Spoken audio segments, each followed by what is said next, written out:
Miqueias capítulo 6, versículo 6 diz assim: com que me apresentarei e me inclinarei ante ao Deus excelso? Virei perante ele com holocausto, com bezerros de um ano?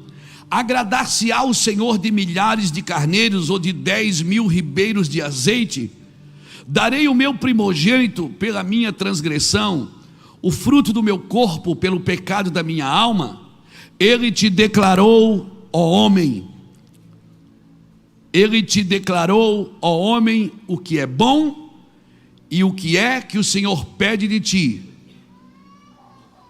que pratiques a justiça, ames a misericórdia e andes humildemente com o teu Deus. Esse é o tema da nossa primícia de 2024.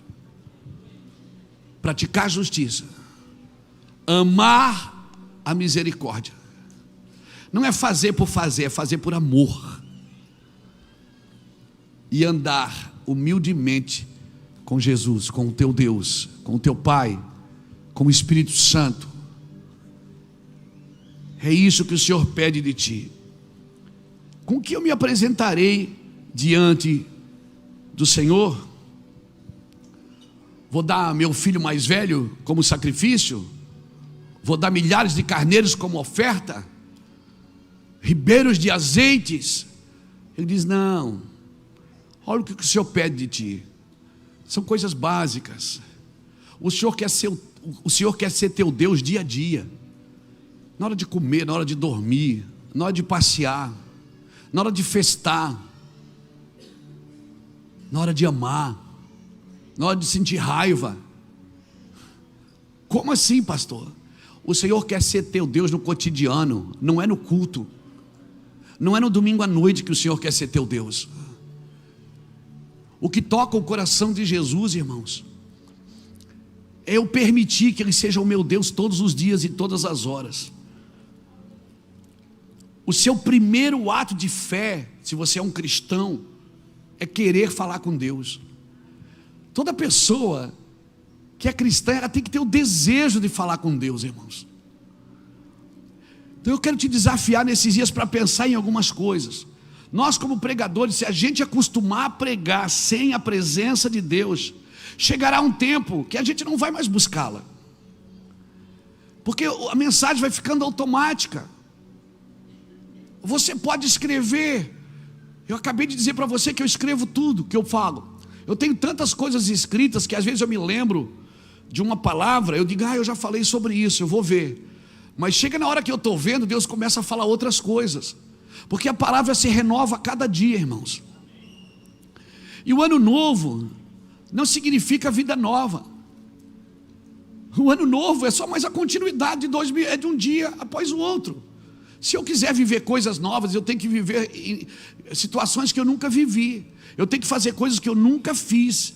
Então, não orar, não querer falar com Deus é a prova clara que eu não sou um cristão genuíno. Servir a Deus só para receber, para ir no culto, para alguém pôr a mão na minha cabeça, para alguém profetizar, irmãos, é a prova clara que eu não sou um cristão genuíno. Andar humildemente com Deus é deixar Deus conduzir você em coisas simples, práticas, que a gente não presta atenção. Que roupa que eu visto? Não, você não está brincando, você não está falando sério. Estou falando sério. O que eu faço? Aonde eu vou? O que eu digo? Quantas vezes você já ficou em xeque-mate assim, sem saber o que responder? E aí você para alguns segundos e diz: Senhor, me ajude. O que eu falo? Que saia de mim uma palavra viva que vai tocar essa pessoa com a tua glória. Irmãos, é coisas simples, porque Jesus é simples. O Deus que quis se revelar para a humanidade, Ele não mandou um livro, Ele veio. Ele veio e andou como gente. Até o pai e a mãe dele era simples. Olha o nome dos dois, Zé e Maria. Era tudo tão simples. A cidade que ele nasceu, eles até julgavam que nada poderia vir de bom daquela cidade. a família que ele nasceu, totalmente improvável, mas Jesus trabalha assim.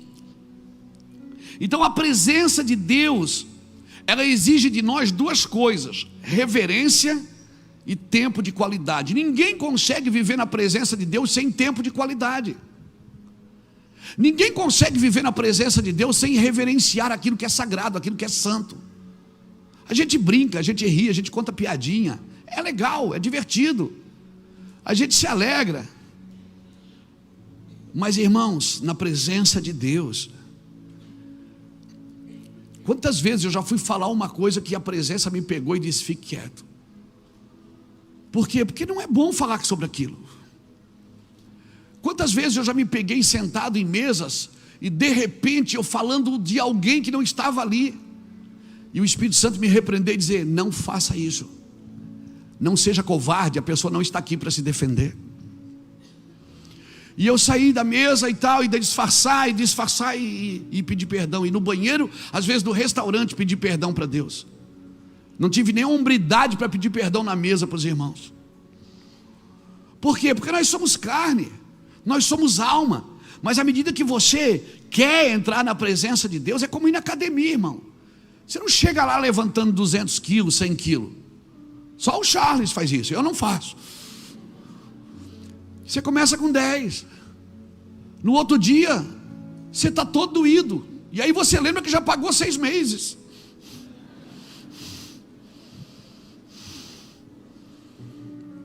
E os caras não são bobos, eles já cobram adiantado. Por quê? Porque sabe que talvez você não volte por causa da dor. E a gente às vezes deixa de perseverar por causa da dor. E não entende que a dor é pedagógica. A dor significa que a presença de Deus está ali. E é ali. Mas como é que eu vou saber, irmãos? Para você saber, você tem que assumir que não sabe. Eclesiastes capítulo 11, versículos 5 e 6 diz: assim como tu não sabes o caminho do vento, nem como se formam os ossos no ventre de uma mulher grávida, assim tu não sabes a obra de Deus que faz todas as coisas. Por isso de manhã semeia a tua semente, de tarde não retires a tua mão, porque tu não sabes qual que vai prosperar, se essa ou se aquela. Então, como é que eu entro numa revelação de Deus? É assumindo que eu não sei. Porque quem sabe não tem revelação. Então eu tenho que assumir que eu não sei. Jesus perguntou: Pedro, tu me amas? Eu disse: Senhor, eu te amo. Chegou uma hora e Jesus insistiu: Pedro, tu me ágapo? Eu disse: Senhor, eu te filéu, eu te amo, mas chegou uma hora que Pedro disse: Senhor, eu não sei, tu sabes. Tu conheces o meu coração, eu não sei, nem eu sei se eu te amo mesmo, mas o Senhor sabe. Então, para mim entrar em revelação, eu tenho que assumir que eu não sei. E às vezes a gente diz assim: não, eu vou entrar na presença de Deus porque eu quero aprender a tomar decisões. Quer saber o que eu penso? Você não aprende a tomar decisões na presença de Deus. Você aprende a tomar decisões na presença das trevas. Por quê? Porque se você está na presença de Deus, significa que você já decidiu. Na presença de Deus significa que você já decidiu o que você quer da vida. E ali o Senhor vai te conduzindo para quando você estiver diante das trevas. Olha o que o Salmo 91 diz: 1000 caem do meu lado, 10.000 à minha direita, mas eu não serei atingido. Irmãos, se você vive na presença de Deus, como é que eu sei que eu estou na presença? Lembra que eu preguei ano passado na primícia? Você lembra? Eu falei sobre a unção de Deus, lembra? E tem diferença a unção da presença? Para mim tem. A unção, ela revela o operar de Deus, mas a presença revela o Deus que opera. A unção, ela revela as mãos de Deus funcionando ao seu favor, mas a presença revela o coração de Deus para você, a vontade de Deus para você. A unção traz Deus aonde as pessoas estão, mas a presença ela tem a capacidade de pegar você e levar aonde Deus está. Essa é uma diferença tremenda. Por quê? Porque a unção, ela vem num ambiente e ela pode curar, ela pode liberar sentenças, mas ela não pode transformar. O que transforma você é a presença de Deus. Por isso ele foi claro em Gênesis capítulo 17, quando ele fala com Abraão, ele diz: anda na minha presença e ser perfeito. Porque o único lugar que você consegue ser perfeito é na presença de Deus. Esse que é o problema, é que a religião te ensinou a ser perfeito para que Deus venha. E Deus diz: eu venho porque você é imperfeito, e é a minha presença que vai te aperfeiçoar. A religião ensina que para você receber algo de Deus tem que partir de você primeiro. Mas a presença de Deus diz que você é inadequado para estar ali, mas Ele está ali porque te ama, e veio por te abençoar, veio por causa de você. E o que é que a presença de Deus traz consigo? Ela traz as instruções de Deus. Por isso que é muito difícil pessoas terem uma instrução de Deus sem a presença de Deus. Já viu aquele ditado que está na Bíblia? Que a letra mata, mas o Espírito vivifica. Estudar sem a presença de Deus, a Bíblia, é complicado, irmãos. Porque você vai ter informações sobre Deus, históricas, geográficas, arqueológicas, e glória a Deus por tudo isso, e faz parte, esse combo é maravilhoso. Só que, meu irmão, é a presença de Deus que traz vida nas palavras que você está lendo. É a presença de Deus que deixa acessível aquilo que você está aprendendo. É a presença de Deus que deixa leve. E eu vou te falar, você lê, estuda, lê, não entende. Um dia você está ali, aquele lugar é envolvido com a presença de Deus, e aquele versículo que você já leu por anos, ele fica tão fluente, tão vertente dentro de você, querido. Então eu te digo isso com todo o meu amor. Se você estiver disposto, disponível e desesperado pela presença de Deus, aí sim você vai estar o adorando. Aí sim você vai estar o adorando. Você não quer alguns presentes, você não quer algumas coisas. Se você estiver disposto, tem gente que está disposta, mas não está disponível. Tem gente que está disponível, mas também não está disposta. Tem gente que está disposto, disponível, mas não tem desespero por isso. Isso não é o grito do seu coração, não é o grito da sua alma. Então, se você está disposto, disponível e desesperado para estar na presença de Deus, aí sim você vai estar adorando o Senhor com toda a sua força. Você vai achar na Bíblia homens como Davi, que não tinham vergonha de dançar, eram reis, tiravam a coroa da cabeça, tirava a estola, tirava a roupa, botava uma estola sacerdotal, ia dançar na presença de Deus, ao ponto da sua mulher Mical o repreender por causa disso. E ele disse: muito mais do que isso eu farei. Aleluia, aleluia, aleluia. Você já viu alguém desesperado do seu lado, adorando a Deus? Você já viu? Não dá vontade de dizer assim: para que tudo isso? Não dá vontade de dizer? Mas eu vou te falar, eu prefiro trabalhar com os exagerados do que aquele que eu tenho que dizer: vai, irmão, ó vida, ó céus, ó dor. Eu prefiro trabalhar com aquele desesperado, que a gente só tem que parar as arestas. Eu prefiro lidar com aquele desesperado, doido, varrido, que ele não entendeu muita coisa, mas ele é doido. É esse mesmo, é esse aí. Eu prefiro trabalhar com esse. Ah, mas daí ele não vai frutificar, irmão.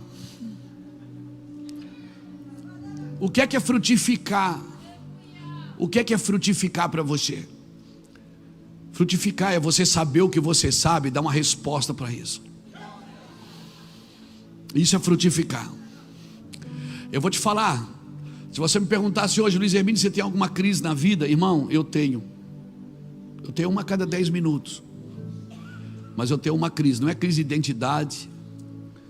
Eu tenho uma crise, qual é? É saber tudo que eu já sei, e às vezes não achar dentro de mim um coração adequado para fazer aquilo que eu já sei. E eu vou tentar fazer na minha força, e o Senhor diz: você não está pronto.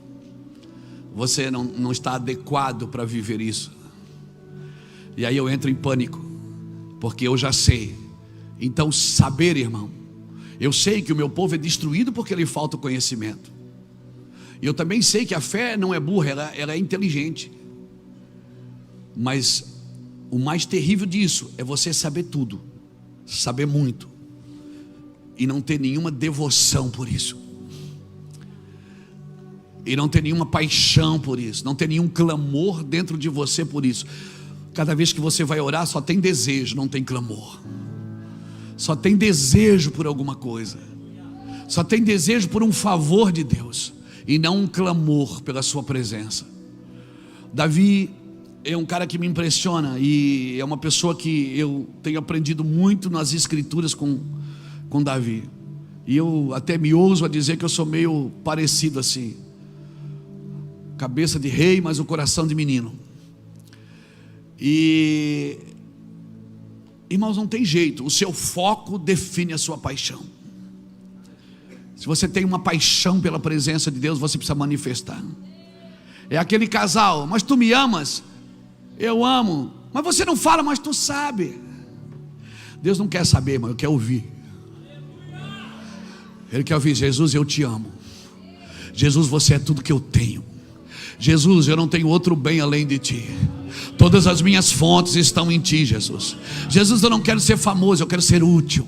Jesus, eu quero que o Senhor venha aqui agora. E se tu é macho, vem aqui embaixo para ver se eu não te agarro e te beijo, porque eu sou louco por você, Jesus.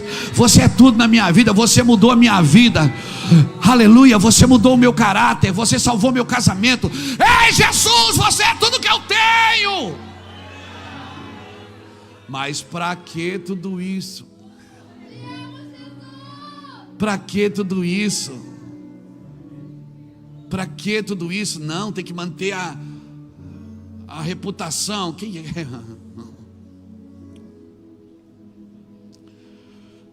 Você não tem que manter nada, irmãos.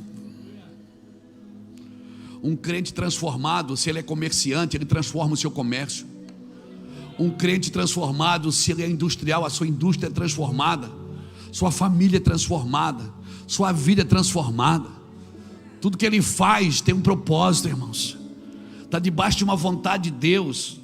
E eu te digo uma coisa: se tentarmos viver a vida de Cristo em um único dia só, tenta um dia assim: hoje eu vou acordar e eu vou viver uma vida só para Cristo. Hoje eu vou pensar em Cristo, eu vou falar de Cristo, eu vou ouvir só de Cristo, eu não quero ouvir ninguém, eu só quero ouvir a Cristo. Meu Deus, você vai perceber. Você vai perceber, é perceptível, é palpável. Você vai perceber a presença dele com você. Mas quem é que consegue? Eu trabalho. Mas a sua mente está ligada. O Wi-Fi está ligado, irmão. Está dando área, está dando área. Você fica ligado direto, mano. Você pode estar aqui trabalhando e aí diz que a gente é maluco. Não, maluco é você que já sabe tudo que sabe e não é devoto ao Senhor.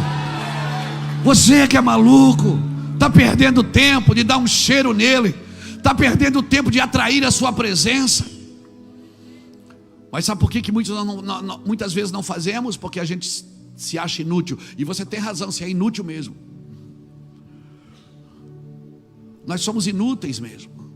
Mas a presença dele, ela tem o poder de me capacitar para viver nesse ambiente, nesse lugar. Mas eu fui muito ferido pelo meu pai, pela minha mãe, pelo meu marido, pela minha esposa.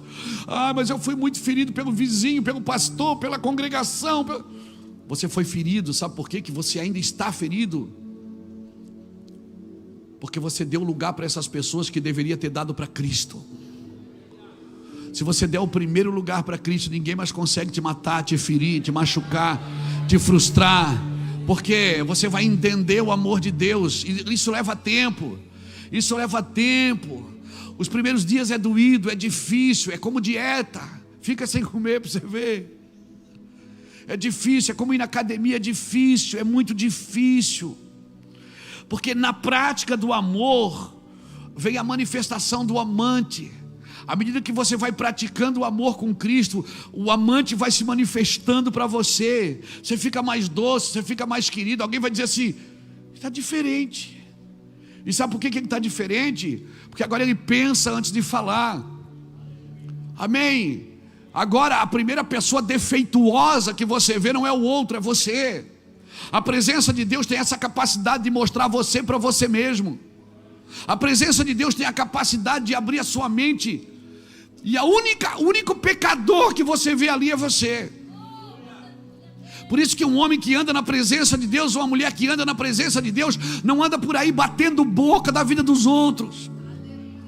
Porque cada vez que precisa falar mal de alguém, ele fala mal dele. Liga o botão para você ver. Deixa ele, sabe? E o pior, ele já sabe tudo isso. Mas ele quer ouvir de você. Eu sou assim. Me ajude, Jesus. Se eu estou com vontade de matar, se eu estou com vontade de dar um soco, se eu estou com vontade de trair, se eu estou com vontade de enganar, Senhor, eu estou com vontade de praticar, Senhor, eu estou com vontade, não enfeita. Por muito tempo nós fomos ensinados a enfeitar o cristão por fora. Você olhava um cristão e dizia: meu Deus, é crente. Olha ali o andar, olha ali a voz, olha ali a roupa. Não, irmãos, é de dentro para fora. O rio corre de dentro para fora. E à medida que a presença de Deus foi nos transformando, a gente foi sendo ministrado de dentro para fora. É claro, o natural não pode discernir o espiritual. Eu vou repetir: o natural não pode discernir o espiritual. Por isso você pode ser intelectualmente profundo e não ter uma mente renovada em Cristo. Por isso você pode ser intelectualmente profundo e não ter uma mente revelada em Cristo. Por que tantas pessoas falam tão bem, têm discursos tão promissor, tem as chaves para mudar a vida de todo mundo e não conseguem mudar a sua? Porque só o Espírito de Deus, só a presença de Deus pode fazer isso.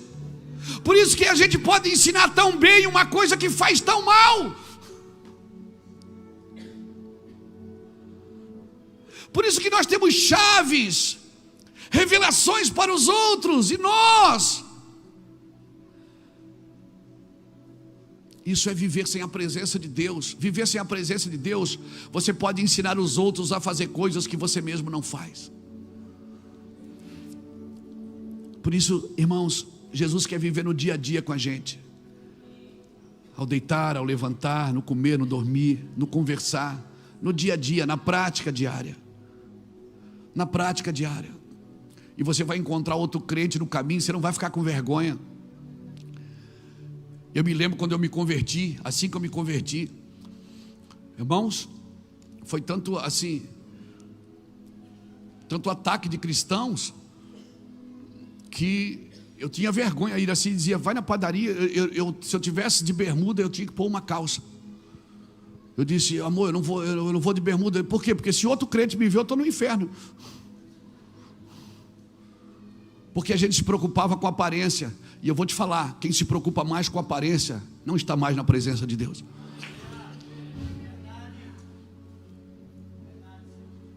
A aparência não diz quem você é, mas também pode dizer quem você não é. Esse é o problema. A gente quer ser crente para os outros, quando você tem que ser crente para Deus. Não comece pelas pessoas, não comece tentando agradar pessoas, não comece tentando agradar a congregação, não comece tentando agradar a Deus. Pergunta para Deus: Deus, estou bem assim, o Senhor está gostando de mim? O que eu posso fazer? Ele vai dizer: fique comigo, anda na minha presença, pratique justiça. O que é praticar justiça? É dar ao outro o que lhe é direito. E qual é o direito do outro? É ser amado por você. Você tem um dever, é amá-lo, e ele tem um direito, é ser amado por você. E se você pratica o direito dele, alguém vai praticar o seu. Praticar justiça é dar ao outro o que lhe é direito. Quando um judeu não tinha o que comer, ele gritava na rua: tzedakah, tzedakah, tzedakah. Ou seja, me faça justiça, me dê algo. É o meu direito. Praticar a justiça, amar a misericórdia. O que é amar a misericórdia? Amar a misericórdia, irmãos, não é fazer só por fazer, é fazer por amor. Eu não venho pregar só para vocês virem aqui. Eu não venho pregar porque eu gosto da minha pseudo profissão. Não, eu venho pregar porque eu amo o clamor de Deus. Eu amo estar como eu tive hoje, trancado, recebendo, chorando, descendo de vez em quando, saindo de vez em quando do quarto para não ficar doido. Eu não estou aqui porque alguém está me dando alguma coisa. Eu não estou aqui porque alguém me promoveu a isso. Não. Eu amo estar aqui, eu amo esse lugar. Eu faço isso por amor, irmãos. Amém. Então amar a misericórdia é isso, é você fazer o que você ama, por amor. Eu não estou aqui obrigado. Amor obrigado é estupro. Intimidade obrigada é estupro. E Deus não quer isso. Até a oferta ele diz: cada um dê segundo propôs no seu coração, não por ganância, não por torpeza, não por necessidade, mas com alegria. Eu não posso fazer nada para Deus obrigado. Obedecer não pode ser uma obrigação para mim. Quem cobra essa obrigação é a religião. Deus não, ele disse: eu deixo os dois caminhos. Se você quiser levantar e ir embora, é problema seu, você pode fazer isso. Deus não quer nada obrigado. Você já viu um casamento obrigado? Você já viu um negócio obrigado? Você trabalhar num lugar obrigado? Você fazer alguma coisa obrigado? Não tem prazer naquilo, não tem alegria naquilo, tem dor, tem sofrimento, tem rancor, e Deus não quer isso. O livre-arbítrio custou caro para a eternidade, irmãos. Deus deixou para você escolher. Então o natural não pode discernir o espiritual. Por isso você pode ser intelectualmente profundo sem ter uma mente renovada em Cristo. A presença de Deus, ela renova a sua mente e ela organiza profundamente a sua inteligência. As coisas vão fazendo sentido à medida que você vai estudando elas.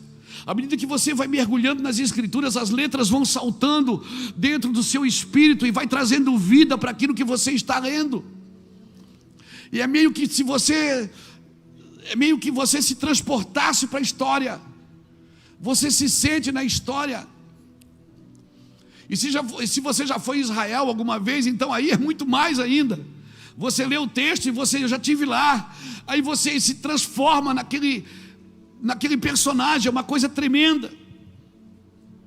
Irmãos, verdades profundas das Escrituras, elas precisam se transformar numa realidade simples.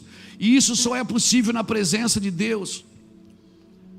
Só é possível na presença de Deus. E aí você vai descobrindo dentro de você ferramentas que Deus colocou aí pelos dons, pelo Espírito Santo que veio habitar em você.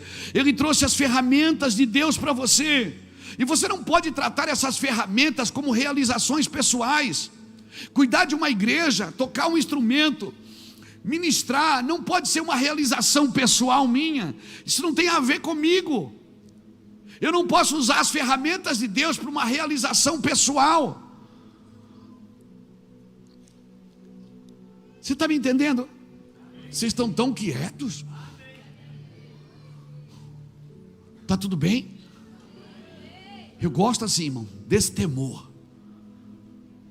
Dá vontade, dá medo até de ir no banheiro. Não é? Então tem coisas que são ferramentas e nós não podemos tratar como realizações pessoais. São ferramentas que Deus me entregou para quê? Para me servir a alguém, para me dar a alguém, para me abençoar o corpo. Então o senhor quer dizer que eu não tenho que crescer? Tem, a sua cabeça precisa crescer, seu coração não. Seu coração vai estar sempre na mão de Deus, mas a sua cabeça precisa ampliar. Você mergulha nas Escrituras, você vai buscar a presença de Deus, você vai ter interesse por buscar a Deus pelas Escrituras, você vai ter interesse em participar de conferências, você vai ter interesse de buscar mais a Deus. Por que muitos de vocês estão aqui hoje? Porque você tem interesse, Você quer mais, o que te trouxe até aqui para você já não é mais suficiente, é ou não é? É ou não é? Você não tinha vontade de ser ligado na tomada aí e entrar nos novos níveis, não seria bom? É o que eu mais ouço das pessoas: pastor, ora por mim, libera uma palavra, eu quero entrar no novo nível. Para isso você vai ter que soltar algumas coisas suas, pessoais, e não estou falando só de coisas materiais, eu estou falando de coisas do dia a dia. A minha cabeça deve crescer, o coração não. Nós já falamos isso aqui uma vez. Lembra quando Natan entrou na sala de Davi? Davi já era um rei, e ele foi lá confrontar Davi. Ele disse: Davi, deixa eu te contar uma história. Tinha um cara que tinha uma ovelha, e o outro tinha várias ovelhas. Aquele que tinha várias ovelhas pegou a ovelha daquele que tinha uma só. Rapaz, você acredita que eles mataram a ovelhinha? E Davi levantou enfurecido do trono e disse: esse cara tem que morrer. Natan disse: esse homem é você, Davi. Aí Natan começa a contar a história. Por que Natan foi lá falar de ovelha? Foi lá falar de pastor de campo? Por quê? Porque Davi agora era rei, a cabeça já era de rei, mas ele tinha perdido o coração de pastor. Natan, quando usou a figura da ovelha, estava dizendo para Davi: Davi, você é um maior rei que existe hoje aqui, mas o seu coração não é mais de pastor. Então qualquer coisa que faça a sua cabeça crescer, mas faz você perder o coração, se livre disso. Se livre disso. A sua cabeça precisa crescer, mas o fundamento é a presença de Deus na sua vida. Natan abriu os olhos de Davi e disse: Davi, você hoje é rei de Israel, mas a sua cabeça não é, o seu coração não é mais daquele pastor que cuidava das ovelhas do seu pai. Sabe o que é que Davi faz? Quando ele vai ser tratado, ele tira a coroa da cabeça e vai para o deserto. E a oração dele lá agora é: Senhor, ele não disse: Senhor, crie em mim uma cabeça pura. Ele disse: Senhor, crie em mim um coração puro. Renova em mim o espírito inabalável. Não me lance fora da tua presença. Não retire de mim o teu espírito. Torna a dar-me a alegria da tua salvação. Sustenta-me com o espírito voluntário. Então eu ensinarei os transgressores o teu caminho, e os pecadores se converterão a ti. Então, por favor, analise sempre se você não está perdendo o coração. Porque o dia que você perder as lágrimas, perder a paixão, perder a compaixão, perder a generosidade, perder o amor pelo próximo, para tudo, irmão. Nada que você sabe interessa. Se você perdeu o sentimento, a cabeça pode crescer, mas agora eu fiquei grande, eu sou empresário, agora eu cresci, agora multidões me ouvem. Não importa se você perdeu o coração. Então trabalhe para não perder o coração. Nada vale a pena se você perder o seu coração. Por isso que o Senhor diz nessa noite para você: filho meu,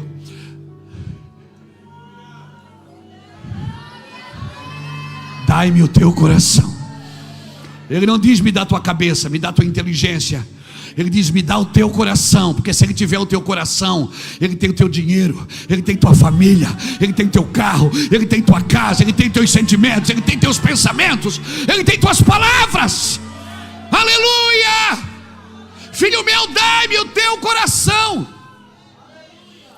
Sobre tudo que deves guardar, guarda o teu coração. Por quê? Porque é dele que procedem as saídas da vida. Tem gente que sabe tanto sobre Deus que acha que não precisa mais buscá-lo, que não precisa mais orá-lo. Leva a sua vida de qualquer jeito. Serve a Deus, dá o dízimo.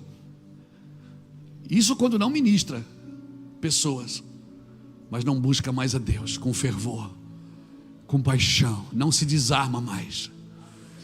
Nessa noite o Senhor disse: eu quero o teu coração de volta. Você me trocou por algumas moedas. Que diferença você tem de Judas?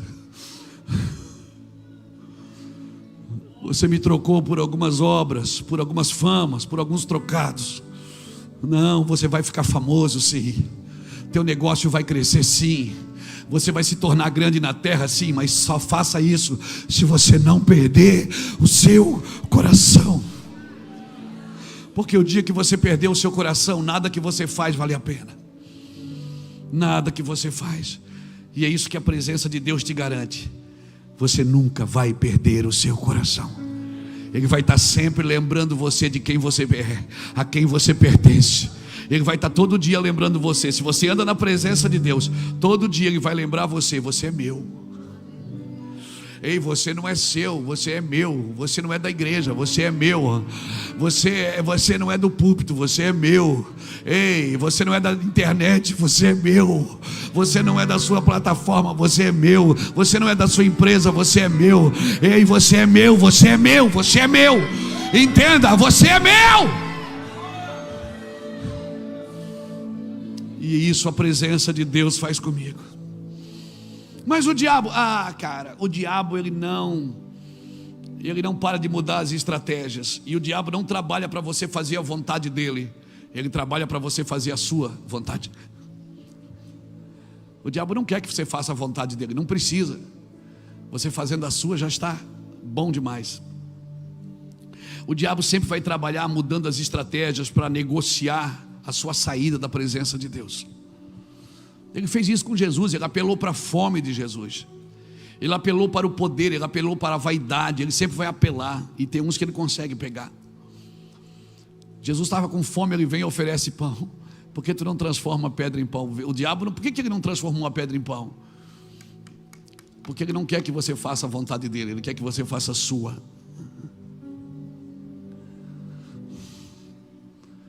Como assim, pastor? Tem uma vontade aí dentro que não é de Deus.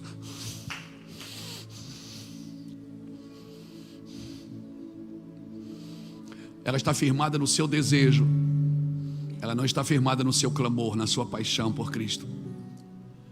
E ela sempre vai trabalhar para você fazer a sua vontade. Então lute. Lute com todas as armas, com todas as forças. E não adianta culpar o diabo por isso. O diabo se levantou. Não adianta, não foi o diabo que se levantou. Foi a sua vontade que veio para fora. Dá um glória a Deus. Salmo 16, verso 11 diz assim: tu me farás ver os caminhos da vida, na tua presença há plenitude de alegria, na tua destra há delícias perpetuamente. Tu me farás ver os caminhos da vida. E esse ver que ele está declarando aqui em Salmos não é um ver imediato, eu abri o olho e vi, não. Esse ver é progressivo. Eu vou vendo diariamente, na presença de Deus, caminhando com Ele diariamente. É um namoro, aquele que você tem vontade de estar junto, todo dia. É um namoro.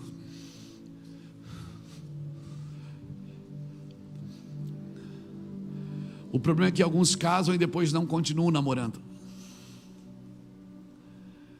Esse é o problema. Agora eu já casei, não tem mais nenhum segredo. Cara, agora eu quero para namorar mais. Mas casa, acostuma e parou de namorar. Parou de andar de mão dada. Parou de dar cheirinho, de dar beijinho. Eu vou parar por aqui.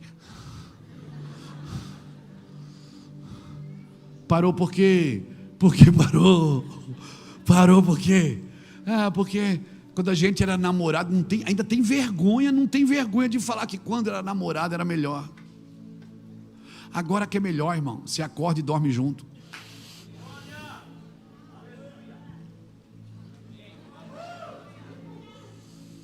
Agora que é melhor, porque você conhece algumas coisas que você lia e não entendia.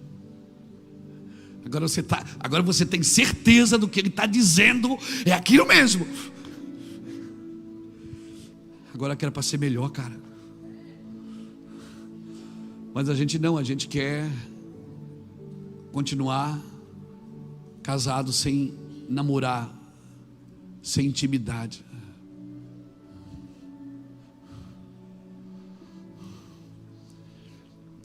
Agora está bom. Aí a gente se torna um crente mecânico. Vai na igreja, dá o dízimo, levanta a mão quando o pastor manda, ou pede, canta 3 músicas, depois canta uma bem triste, para vir na hora da palavra, faz a oferta, come o x-salada no final do culto e compra o pão. E se sobrar um dinheirinho, leva um livro. E aí a gente diz: não, eu sou crente, eu sou da igreja. Não, irmãos, isso é o crente casado, irmão. Deus está dizendo: eu quero namorar você, eu quero continuar namorando. Agora que você me conhece, agora que você sabe quem eu sou, você sabe do que eu sou capaz, já salvei teu filho, já libertei você. Sabe aquele pedido que você fez, deu certo, eu te abençoei. Agora que você era para andar de joelho, irmão, andar dentro de casa assim, checa lá, manda lá, e você lá, não, cheio de comedidas. Por quê? Por causa da sua reputação. Você era para ser o doido, varrido, irmão, por tudo que Jesus já fez na sua vida. Você era para ser um doido, varrido, e Deus tem que ficar falando na Bíblia: clama a mim, eu te respondo, clama, me adora, me adora. Deus tem que estar se humilhando para a gente. Era para a gente estar, irmão, era para a gente ser doido ao ponto de beliscar poste, rasgar dinheiro. Porque agora é isso, cara. Foi isso que ele fez com Jó. Ele tirou tudo de Jó. E depois, no finalzinho do livro, ele diz para Jó: onde é que você estava, Jó? Você acha que você é o cara? Onde é que você estava quando eu disse para o mar: vem até aqui? Onde é que você estava, Jó, quando eu coloquei cada estrela no céu, chamei cada uma pelo seu nome?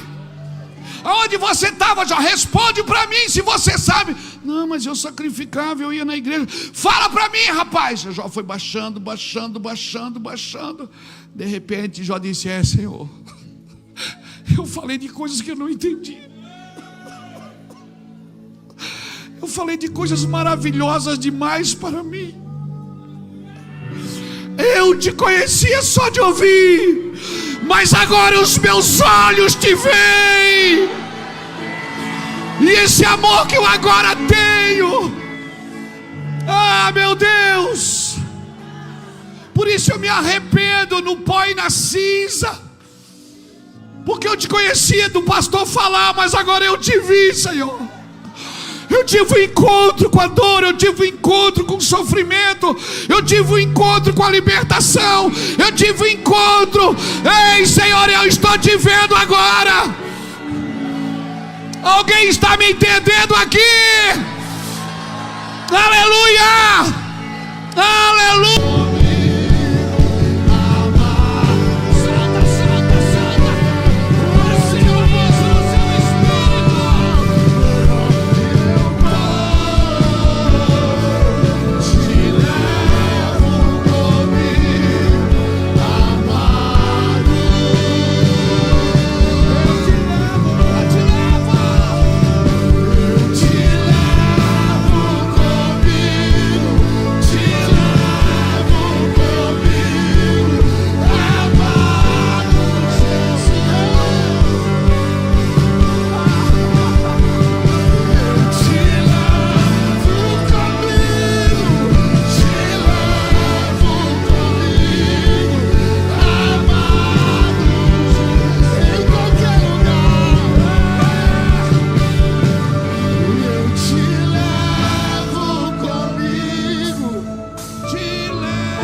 Solta essa unção, deixa ela correr aqui, deixa o rio correr aqui dentro, lá fora, na internet, deixa o rio correr.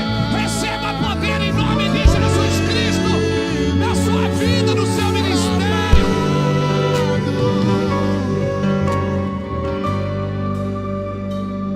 Eu te levo comigo, eu te levo comigo.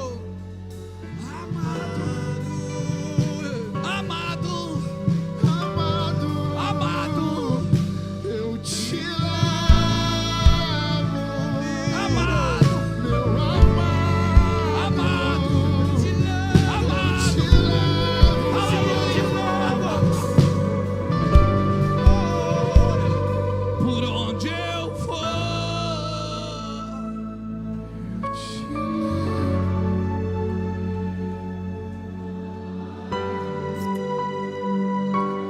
declarar sobre a sua vida um novo tempo.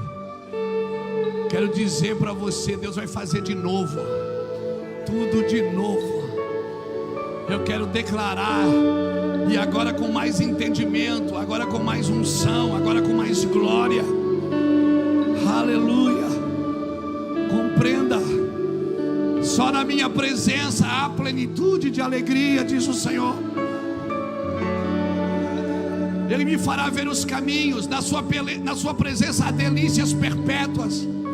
Não é coisa que termina quando tira a mesa, não, é delícias perpétuas. Você não para de comer nunca. Na minha presença tem plenitude de alegria. Sabe o que eu aprendo aqui? Que Deus não tem problema se você tem fontes de alegria. Se você se alegra por outra coisa, Deus não tem problema com isso. Mas plenitude de alegria é só com Ele. Você pode ter alegria no futebol, você pode ter alegria torcendo para o seu time, você pode ter alegria no seu trabalho. Você foi bem sucedido, glória a Deus. Você plantou, nasceu e você colheu, glória a Deus. Deus se alegra com você em tudo. E você pode ter outras alegrias, mas plenitude de alegria, delícias perpétuas, só na minha presença. Só na minha presença.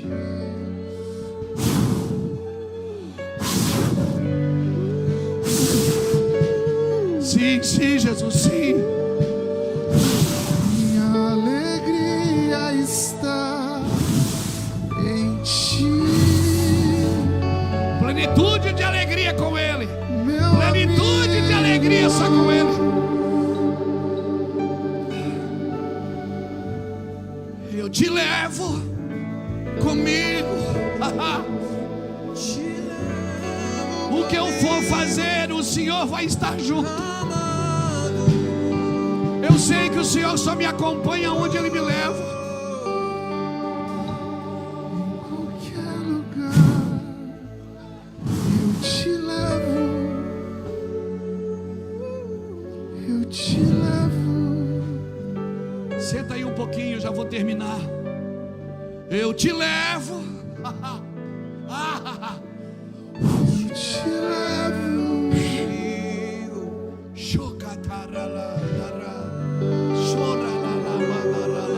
Eu te levo. Chora la la la bacala la la ba Eu te chora levo. chora la la mandara la la ba Eu te chora levo. chere cala la la ba chora la la Eu te levo. chere le manda la la la ba chora la la la la bacala la ba chora la Eu te levo. ora la bacala manda la ba chora la. Eu te levo. Rei Jesus, Rei da glória, soberano e eterno. Ah, paixão da minha vida, meu amor, Eu te levo. meu amor, Jesus. O Senhor é o meu amor, o meu amor. Tempo novo para você. Quando esse entendimento cai, eu vou repetir: Deus não se opõe que o homem tenha outras alegrias, mas plenitude de alegria só com Ele. Só com Ele você pode ter alegria e proteção. Sabe quando Jacó dormiu naquele travesseiro de pedra? Ali ele chamou aquele lugar de Betel, ou casa de Deus. Ali os céus e terra se conectaram. É a primeira vez na Bíblia que aparece a expressão casa de Deus, Betel. Jacó discerniu que o lugar que o céu e a terra se encontram é o quê? É a casa de Deus. Jacó naquele dia discerniu que o lugar que céus e terra se conectam, terra e céu se conectam, é a casa de Deus. A minha pergunta é: quem é a casa de Deus hoje? Onde é que céus e terra se encontram, alinhando o seu plano? O universo estremece, o leão rugiu do trono. Onde é que céus e terra se encontram? O único lugar na vida, na terra, O único lugar que céus e terra se encontram é no ser humano, porque ele tem as duas naturezas. Você foi feito, formado do pó da terra e foi feito em Deus, foi eleito em Deus. Efésios 1:4, ele te elegeu nele e te formou do pó. Céus e terra se encontram em você. Você é a casa de Deus. Quem você vai alimentar mais?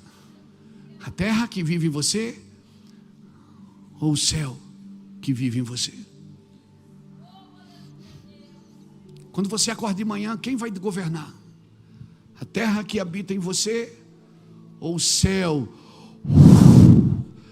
que ele soprou dentro de seu espírito e você passou a ser alma vivente?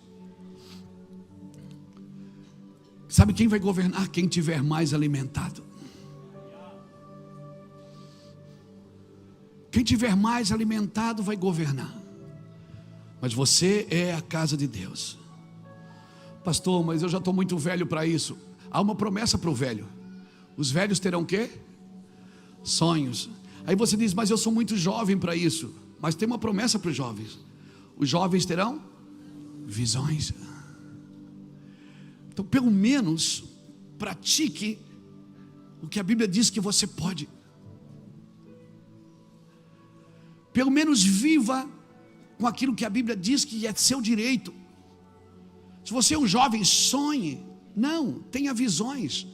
Veja você e fale sobre isso. Fale sobre isso com os anjos. Fale.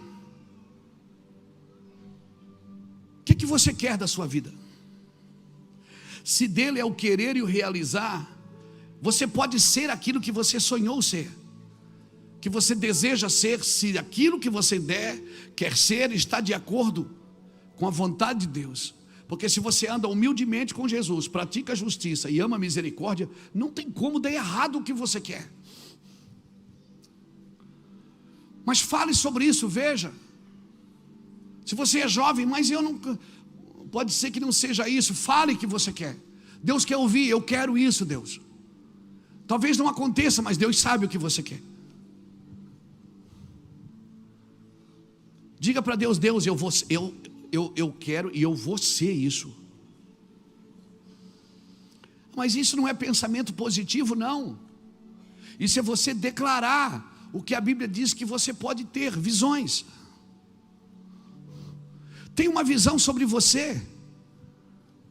Ame a justiça. Pratique a justiça, ame a misericórdia e andes humildemente com o teu Deus.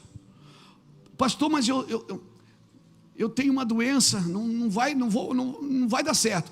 Você pode ter uma doença, mas você não é a doença.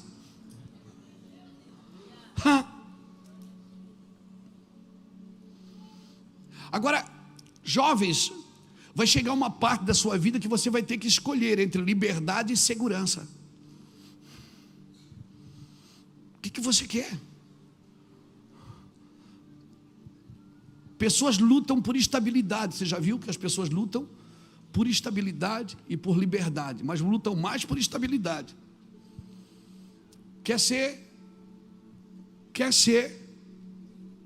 Ter a vida estável. Irmão, um passarinho preso na gaiola, não falta comida para ele, a não ser que o dono deixe ele faltar comida, mas ele come na hora certa, ele bebe água. Isso quando alguém não põe ele no sol e ele morre, né? Ele tem segurança? Ele tem, mas ele também não voa. E passarinho criado em gaiola acha que voar é pecado.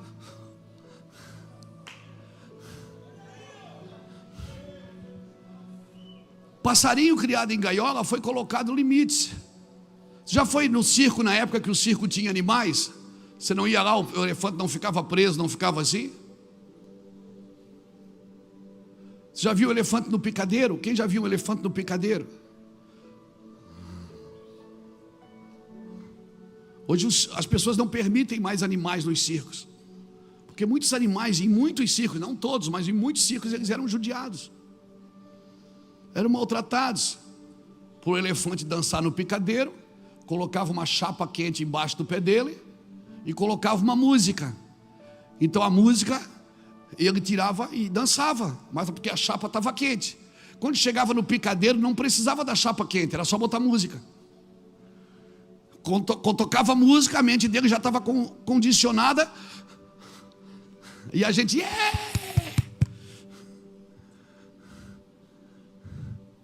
Então entenda, irmãos, liberdade tem um preço. E muitas vezes, para Deus te dar liberdade, tem que tirar você de um lugar de segurança que você estabeleceu, de correr riscos. Eu já falei isso aqui, é fácil acabar com o pecado do mundo, não é? Se Deus quiser, Ele não acaba com o pecado do mundo no estralar de dedo? Acaba, mas você acha que Ele vai fazer isso? Não vai. Por quê?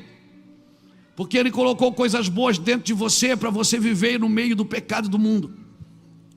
E para você convencer o pecado do mundo que eles também podem se converter àquilo que você se converteu. Mas se você gosta do pecado e vive praticando esse pecado, você acha que as pessoas vão querer o seu Deus? Não vão. Então, irmãos, tem coisas ruins do mundo, mas tem coisas boas que Deus soprou na humanidade. E quando Deus coloca você num lugar, é para você trazer e fazer a diferença naquele lugar. E às vezes tem coisas ruins dentro de nós que a gente acha que é virtude. Tem exageros dentro de nós que a gente acha que é zelo. São exageros evangélicos, para não dizer gospel. Irmãos, talvez a gente praticou alguns erros na caminhada. E eu estava meditando sobre isso. Talvez o primeiro erro que a gente cometeu é quando a gente orava para que o Espírito Santo fizesse. Aí Ele veio e fez. Aí a gente agora quer que Ele faça sozinho. A gente não participa. O segundo erro é quando a gente pediu ao Espírito Santo para fortalecer a gente para fazer.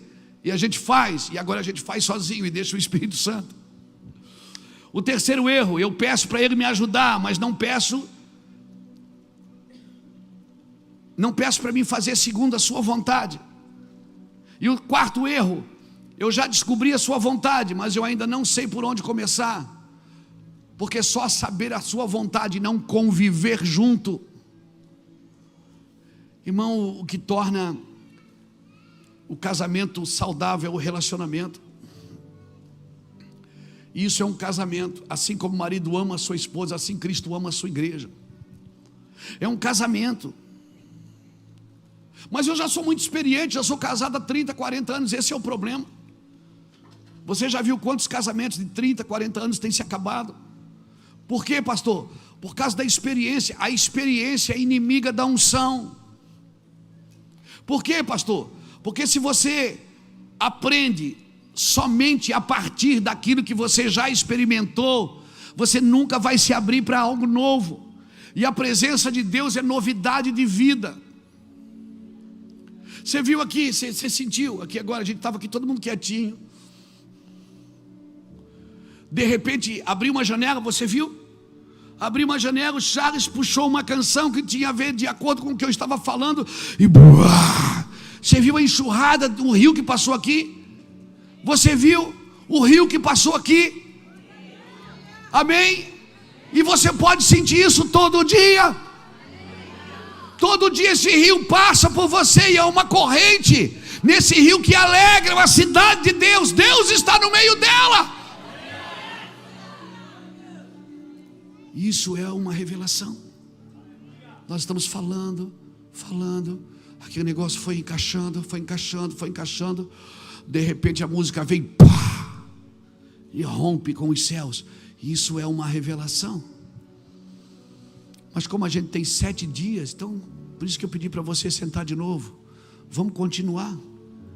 Não beba tudo de uma vez só. Achaste mel, come o que te basta, para que porventura tu não te fartes dele e venha vomitar depois. Não, mas eu já sei a Bíblia, eu tenho experiência. A Bíblia você decora, a presença não. Versículos eu decoro, a presença não. Todo dia, salvo, tem uma novidade. Aquele versículo que você já decorou, já sabe de qual, mas naquele dia, aquele negócio fala com você diferente. Mas eu sou ministro do Senhor, eu tenho autoridade. A autoridade é delegada, mas poder não. Poder é conquistado. Por isso que não adianta você estar num lugar de autoridade sem o poder de Deus. O poder de Deus faz isso, ele passa. É como uma onda do mar. E por maior que a onda do mar seja, ela vai lá, ela tem que se abaixar, porque está vindo outra atrás dela. E esse é o ciclo da vida. Por maior que você se torne na terra, alguém um dia vai carregar você para um buraco. Então viva, querido. Viva constante na presença de Deus. Cutuca alguém que está do seu lado e diga assim: você viverá por aquilo que você se alimenta. Diga para ele: você viverá por aquilo que você se alimenta.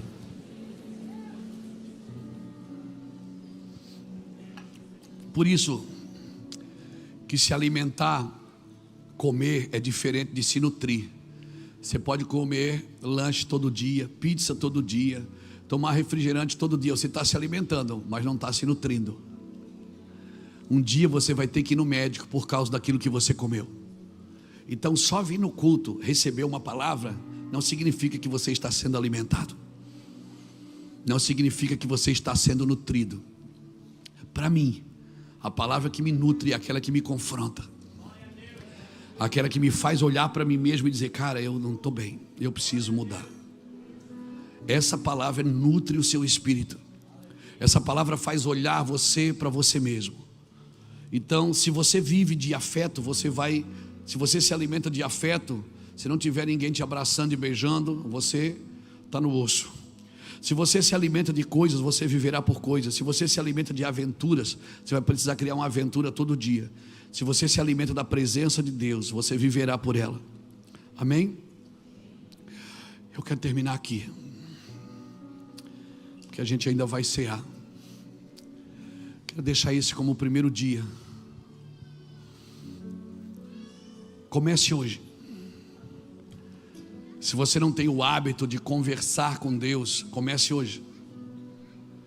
Converse, faça as suas reclamações, apresenta as suas razões. Entramos juntos em juízo. Apresenta as tuas razões para que eu te justifique. Comece a conversar com Deus. Vou te dar um conselho. Quando chegar na sua casa, ou você já tem aqui um caderninho, ou um iPad, alguma coisa para você escrever. Escreve 5 coisas, ou 3 coisas, ou 10 coisas que você precisa se livrar delas. Não estou falando de coisas materiais, estou falando de coisas que você sabe que você carrega.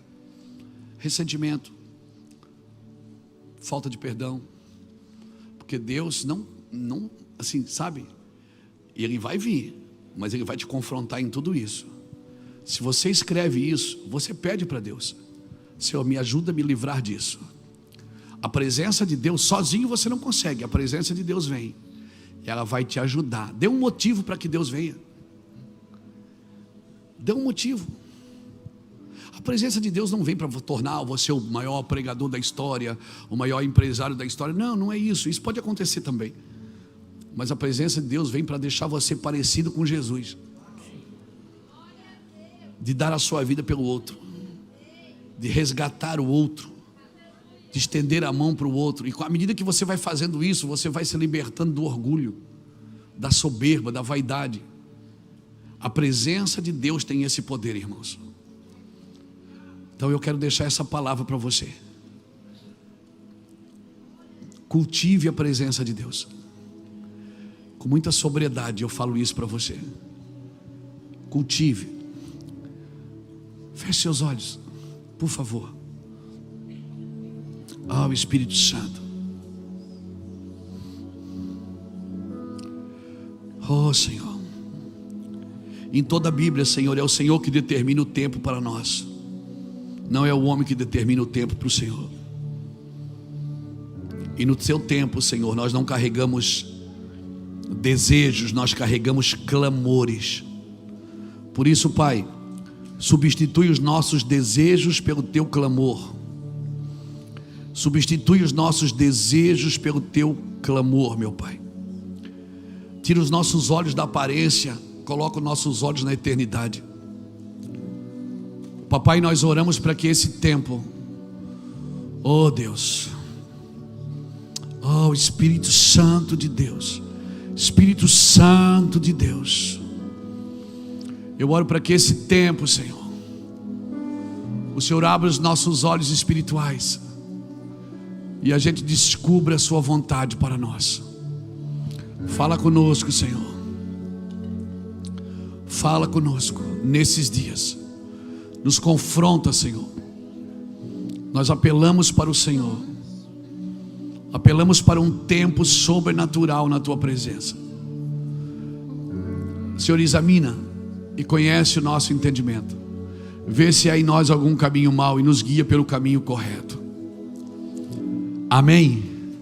Dê um aplauso por essa palavra poderosa para Jesus. Obrigado, Senhor. Nós vamos cear. Nós vamos cear. Nós vamos fazer isso todas as noites. A ceia fala de comunhão e nós vamos fazer isso todas as noites. E eu quero pedir para você, não fique de fora. Nós vamos terminar as reuniões sempre com ceia. Algumas mais loucas, algumas mais... Hoje eu quero terminar com bastante sobriedade. Por isso que eu pedi para você sentar, para que a presença de Deus que foi ministrada aqui hoje acompanhe você. Deixa eu te falar. Pega esse caderninho, anota 3 ou 4 coisas que você precisa se livrar delas. Coisas que estão habitando ainda em você. Coisas que fazem parte da velha criatura. Coisas que não são mais suas. Jesus já pregou elas na cruz. E diga: Deus, eu quero me livrar disso. A presença dele virá e ela te ajudará a se livrar disso. A presença de Deus virá e ela vai te ajudar a se livrar disso. Vai ser coisas sobrenaturais o que vai acontecer aqui. Só Amém. quero a ti. Pegue a sua ceia. Espere que todos peguem em nome do Senhor Jesus. Nada mais, nada além de ti. Só quero a ti. Nada mais, nada mais, nada além de ti. Só quero a ti. Nada mais, nada mais, nada além de ti. Uma vez que eu coloquei os meus olhos em ti, nada mais me satisfaz.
só quero a ti.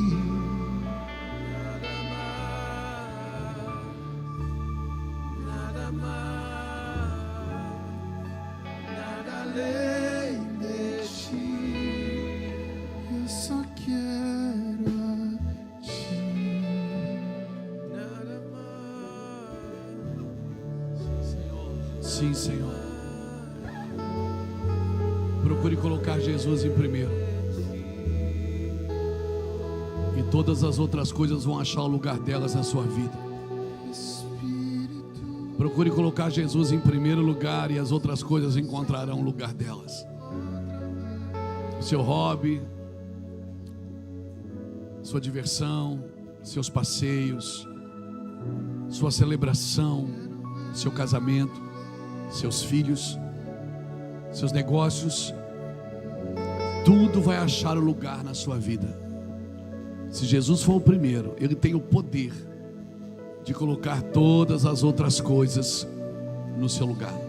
Por isso que Ele disse para Maria: uma coisa só é necessária. Ele falou para Marta: Marta, Marta, uma coisa só é necessária.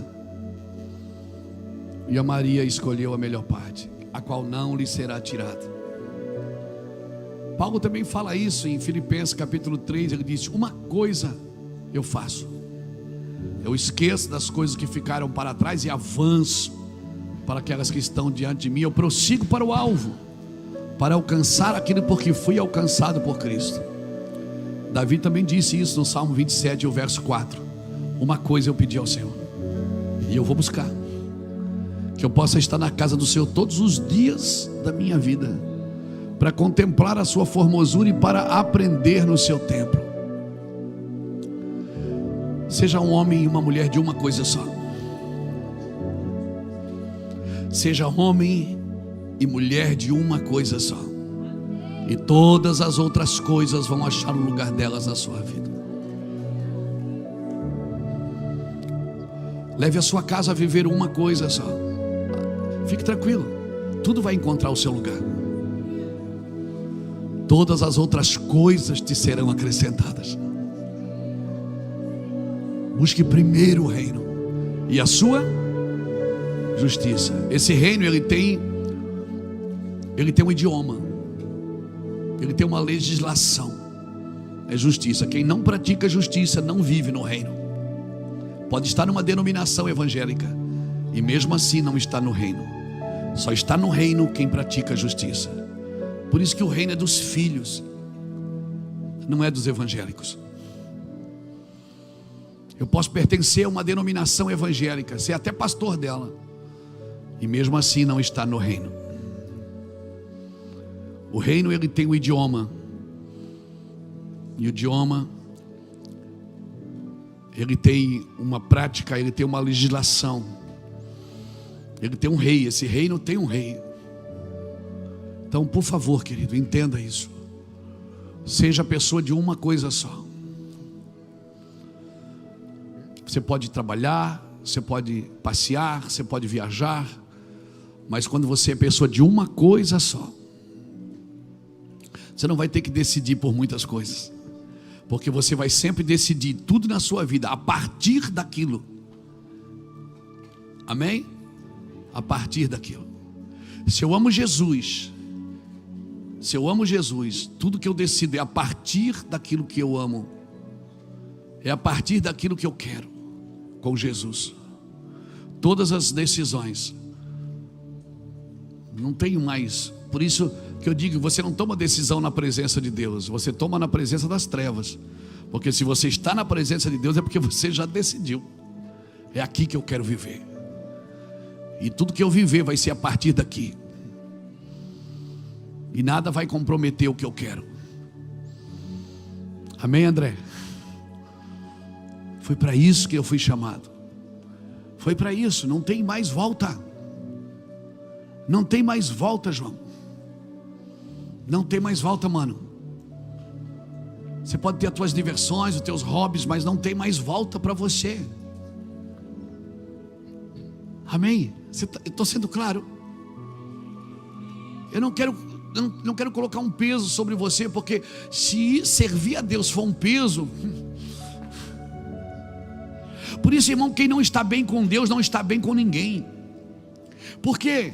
Porque Deus é amor. É ou não é? Deus é justo. Deus é poderoso. É misericordioso. Você tem certeza que Ele te ama.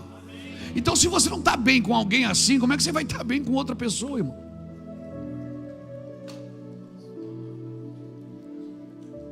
Se você já sabe tudo isso de Deus, você precisa estar bem com Ele. Pratique essa presença, irmão. Isso é praticado todo dia. Cada dia vai ser diferente. Passe um tempo sozinho, só você e Deus. Aquela horinha que você fica no celular, dá uma horinha para Ele também. Aquela horinha que você fica lá no joguinho, no videogame, dá uma horinha, dá 10 minutos. Não tem problema, ele não se incomoda de perder. Dá um tempo para Deus. Fique com Deus, mas não de uma forma mecânica, não de uma forma calculista, mas de uma forma de entrega. Eu estou me entregando, eu quero viver isso. Eu quero viver isso, irmãos, é o meu prazer. Tem que ser o meu prazer, senão não vai funcionar. O que é que o Senhor pede de ti? É que tu dê sacrifício? É que tu pegue o envelope lá e ponha bastante dinheiro? O que é que Deus pede de ti? Que tu mate os carneiros, mate os cordeiros, ofereça a teus filhos? Não. O que é que Ele pede de ti? O que é que o Senhor pede de ti? Ele te declarou homem o que é bom. E o que é que o Senhor pede? O Deus que ordena, o Deus que dá ordem, Ele pede. Essa humildade me impressiona. O Deus que ordena, que disse haja e ouve, Ele pede. O que é que o Senhor pede de ti, homem? Que tu pratiques justiça, ames a misericórdia e andes. Andes é algo contínuo. Ando, indo. É gerúndio, todo dia. Que andes humildemente com o teu Deus. Ah, que coisa gloriosa essa palavra, irmão. Eu amo essa palavra. Essa palavra é tudo para mim. Então nós vamos cear. Todo mundo já pegou? É?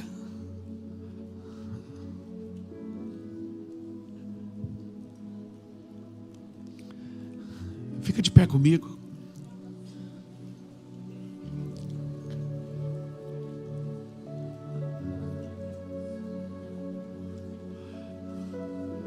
Não é mini pizza não, é o pão da ceia, viu?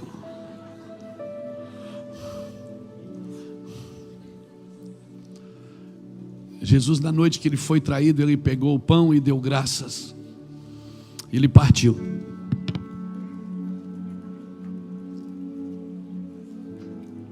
Só um pão partido pode ser repartido. Então, enquanto você não for partido, você também não pode ser repartido. Levante assim o seu pão. Eu quero declarar que ao participar da ceia, do corpo de Cristo, Ele diz que você permanece nele. Ele diz: se você come do pão, você permanece em mim. Se você bebe do cálice, você permanece em mim. E permanecer nele, cara, isso é a vida contínua. É o cotidiano da vida. As revelações de Cristo estão na sua rotina com Ele. As revelações de Cristo estão na sua rotina com Ele, no que você faz todo dia, toda hora, todo instante. Pai, em nome de Jesus, nós queremos participar do pão. Obrigado pelo teu amor, tão grande amor, Senhor, que nos impressiona. A gente está aqui arrebentado com essa palavra, Jesus. O Senhor bateu na gente hoje pesado, mas o teu amor cura, Senhor. Não é o Senhor que faz a ferida, mas o Senhor mesmo sara. Por isso nós nos submetemos à tua palavra e submetemos a nossa vida à tua vontade, ó Deus. Ó Espírito, sim, Senhor, abre os meus olhos outra vez.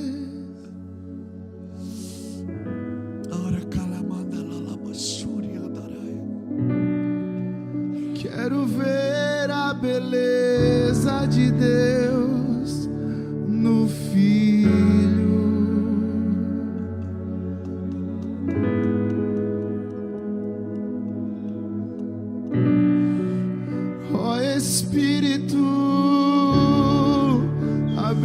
meus olhos outra vez. As tuas misericórdias, Senhor, são a causa. Quero ver a beleza de Deus no Filho. Suas misericórdias são a causa de não sermos consumidos.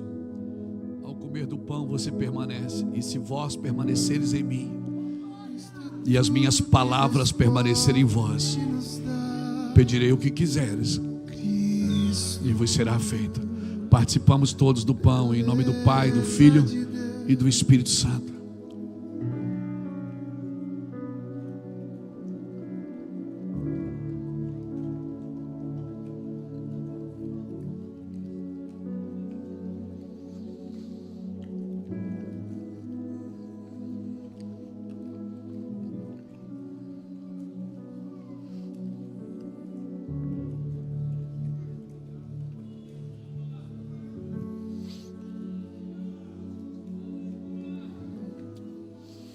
Pegue o cálice, por favor. Esse é o cálice da nova aliança, ele disse. No meu sangue. Fazer isso em memória de mim. Pois todas as vezes que comerdes do pão e bebedes do cálice, você vai lembrar da minha morte,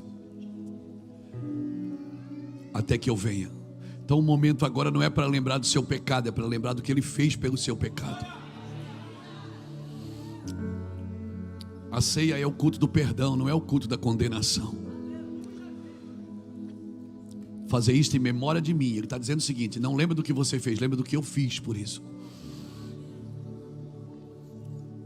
E tome vergonha e ande comigo. Pai, nós queremos orar pelo cálice da nova aliança. Ninguém pode dizer eu te salvei. Sempre vai ser o Senhor que nos salvou. Ninguém pode fazer da sua carne o seu braço forte. Sempre vamos saber que foi o Senhor. Foi o Senhor que pagou o preço. Não há mais preço pelo pecado. Foi o Senhor quem pagou o preço. Não há mais oferta pelo pecado. Não há mais sacrifício pelo pecado. O Senhor me remiu e me redimiu. E por isso, em gratidão, eu quero ceiar, porque eu quero dizer, eu quero permanecer contigo. Esse ano nós queremos permanecer mais fundo, Senhor, mais profundamente contigo. Quero declarar que nós vamos entrar em lugares mais profundos com o Espírito Santo. Você vai se assustar com as novas revelações. Você vai se assustar com o novo nível de unção, com o novo nível de glória, com o novo nível de evangelismo. Vocês vão se assustar com o que vocês vão viver. Amém? Você vai dizer, mas eu não sabia fazer isso. Deus diz, mas eu te ensinei a fazer isso. Você vai se assustar com a velocidade com que você vai viver com Cristo. Você vai se assustar, você vai achar em você atributos que você não sabia que tinha. Você vai achar em você coisas que você não sabia que carregava. Mas porque a presença de Deus é um espelho que ela vai mostrar você para você mesmo. E o Senhor vai dizer para você, come. O Senhor vai dizer, anda. O Senhor vai dizer para você o que falou para Pedro, vem sobre as águas. Ele vai dizer para você o que falou para Moisés, marche, continue, acredite, você pode. Acredite, você consegue. Eu te capacito.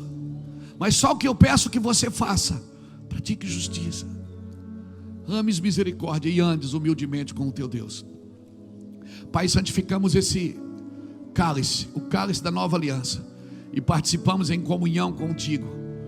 Senhor, nos dá a sabedoria, nos dá o teu coração, renova a nossa mente, nos dá a capacidade de amar assim como tu amas e de zelar pelo próximo assim como tu és zeloso. Tu não estende o dedo, tu estende a mão. Por isso, Pai, em nome de Jesus, nos ensina a fazer o mesmo, a estender a mão. Nos ensina a separar o pecado do pecador. Nos ensina a abominar o pecado e continuar amando o pecador. Nos ensina a perdoar, nos ensina a fazer, nos ensina a ir, nos ensina a nos liberar para fazer e viver tudo aquilo que o Senhor tem. Pai, nesse ano nós queremos gastar mais dinheiro que gastamos ano passado, com almas, com vidas, com avanço do Evangelho. Nós queremos investir milhões esse ano, Senhor. Nós queremos investir milhões esse ano em vidas, em pessoas, Pai. Em nome do Senhor Jesus, eu quero declarar em nome de Jesus. Pai, nos dá sabedoria, expande a nossa mente, expande o nosso coração, expande, Senhor, o nosso zelo pela Tua obra. Nos traga pureza, pureza de vida. Sim, Deus, em nome do Senhor Jesus, abre os nossos olhos, Senhor. Amém. Vira para a pessoa que está do seu lado e diz assim: eu quero ver você na eternidade. Toca.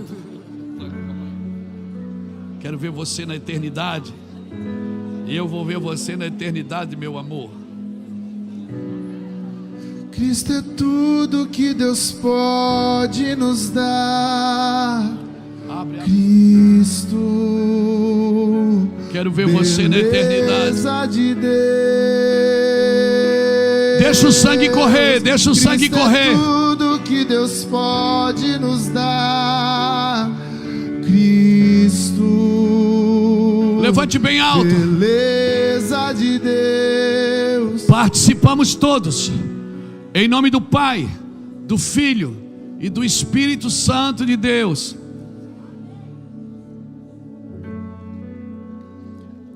Coloca o copinho na cadeira, coloca na cadeira. Você está sem cadeira, né? Coloca no bolso. Não, estou brincando. Levanta suas mãos bem grande e dá o maior brado de alegria que você já deu na sua.